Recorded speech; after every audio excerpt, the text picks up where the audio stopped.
I think what happened to indigenous people when Europeans came to this continent was a genocide because millions, tens of millions were killed through famine and war and disease.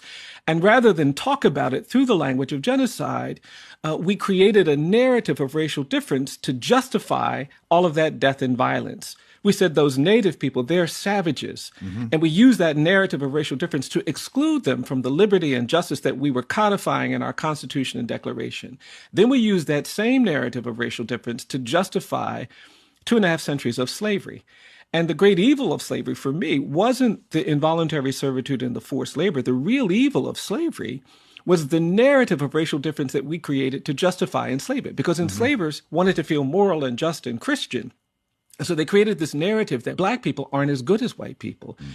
Black people aren't fully evolved. Black people are less capable, less worthy, less deserving. And that narrative of racial difference, that was the true evil of American enslavement. And we fought the Civil War, and the North won the Civil War, but the South won the narrative war because that idea of racial difference, of racial hierarchy, of white supremacy, it persisted after the Civil War, which is why I've argued that slavery doesn't end.